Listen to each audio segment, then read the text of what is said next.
Welcome to MKE family channel. எல்லோரும் எப்படி இருக்கீங்க? எல்லோரும் நல்லா இருக்கீங்களா? இன்றைக்கி என்ன பார்க்க போகிறோன்னா, காரசாரமான பிசுபிசுப்பு இல்லாமல் வெண்டைக்காவை போட்டு ஒரு காரக்குழம்பு வைக்க போகிறோம். ஏன்னா வெண்டைக்காவை பொறுத்த வரைக்கும் எப்பயுமே பிசுபிசுப்பு இருக்கும். அது நம்ம அது இல்லாமல் எப்படி செய்யலாம் சொல்லிட்டு தான் பார்க்க போகிறோம். ஓகேங்களா? ஃபஸ்ட்டு வெறும் பேன் எடுத்துக்கோங்க. அந்த பேனில் வெண்டைக்காவை கட் பண்ணி வச்ச சைஸ் ரொம்ப பெருசாக தயவு செஞ்சு கட் பண்ணாதீங்க, அது நல்லாவே இருக்காதுங்க. மீடியம் சைஸில் கட் பண்ணுறது தான் எல்லா காய்க்குமே நல்லாயிருக்கும். மீடியம் சைஸில் கட் பண்ணிவிட்டு வெறும் பேனில் நல்லா வறுத்துக்கணும். ஓகேங்களா? நல்லா வறுத்திங்கன்னா அந்த இது போகணும், அந்த வளவளப்பு தன்மை எல்லாமே போகணும்.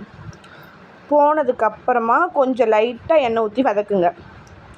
டேஸ்ட்டு சூப்பராக இருக்கும் இந்த மாதிரி செஞ்சிங்கன்னா. ஏன்னா குழம்புல நீங்கள் ஸ்ட்ரெயிட்டாக போட்டிங்க அப்படின்னா கண்டிப்பாக அந்த நீங்கள் சாப்பிட்றப்ப கூட சவன்னு ஒரு மாதிரி இருக்கும்.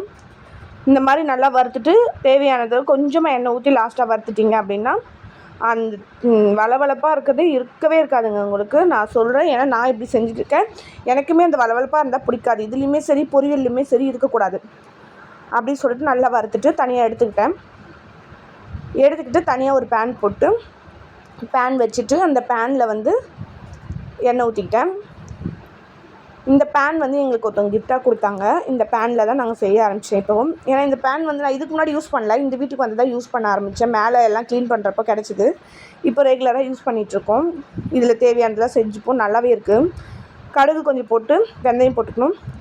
வெந்தயம் கம்பல்சரிங்க. நீங்கள் காரக்குழம்பு வைக்கிறதுக்கு சிலக்கெலாம் நீங்கள் சாம்பாருக்கெலாம் போட மாட்டோம், காரக்குழம்புக்கெலாம் வெந்தயம் கம்பல்சரி முக்கியம். வெந்தயம் போட்டதுக்கப்புறமா நம்ம பூண்டு எல்லா குழம்புக்குமே நம்ம யூஸ் பண்ணுறது. கண்டிப்பாக பூண்டு போட்டுட்டு கருவேப்பிலை போட்டு நல்லா வதக்கி விட்டுக்கலாம். வதங்கினதுக்கப்புறமா வெங்காயம் ஒரு 1.5-2 வெங்காயம் நறுக்கி வச்சுருந்தேன். ஏன்னா பெரிய பெரிய வெங்காயமாக இருந்துச்சு, நறுக்கி வச்சுருந்தோம்.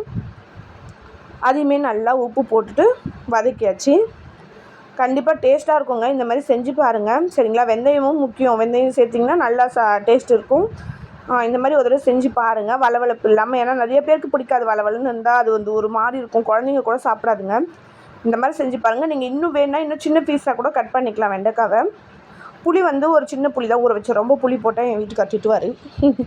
அதனால் கொஞ்சம் புளி கம்மி பண்ணேன். எனக்கு புளிப்பாக இருந்தால் பிடிக்கும்.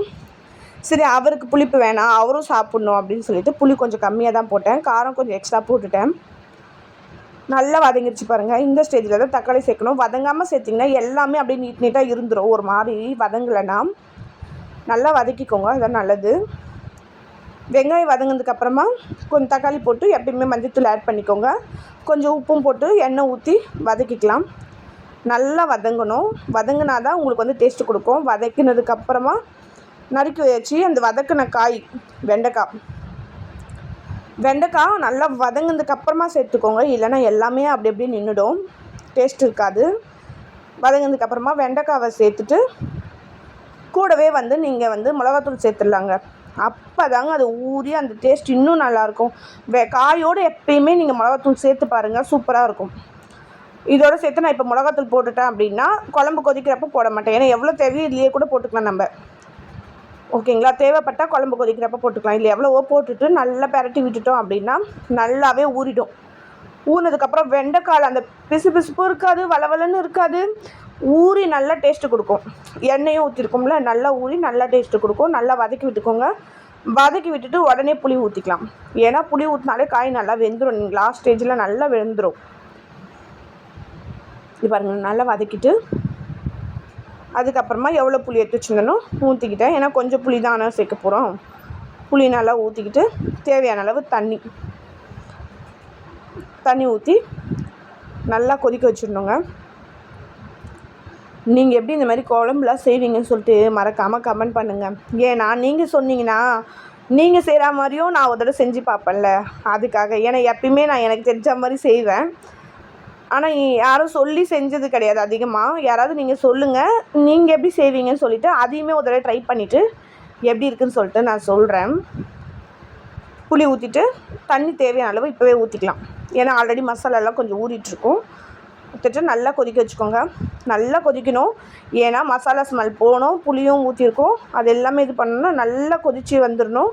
லைட்டாக குழம்பு எனக்கு தண்ணி வட்டமாக பிடிக்காது, நல்லா கொஞ்சம் சுண்டை வச்சு பிடிக்கும். உங்களுக்கு தண்ணி வட்டமாக பிடிக்கும்னா கொஞ்சம் தண்ணி வட்டமாகவே இறக்கலாம். ஆனால் காய் நல்லா வெந்திருக்கான்னு பார்க்கணும், அதுதான் முக்கியம். சரிங்களா? நீங்கள் எப்படி வைப்பீங்கன்னு மறக்காமல் கமெண்ட் பண்ணுங்கள். எனக்கு காரக்குழம்பு வைக்கிற வேலை முடிஞ்சிருச்சு. சேனல் இது வரைக்கும் சப்ஸ்கிரைப் பண்ணாமல் பார்த்துட்டு இருந்தீங்கன்னா தயவு செஞ்சு கொஞ்சம் சப்ஸ்கிரைப் பண்ணிக்கோங்க. ஷேர் பண்ணுங்கள், கமெண்ட் பண்ணுங்கள், லைக் பண்ணுங்கள். மீண்டும் சந்திப்போம். Bye bye, tata.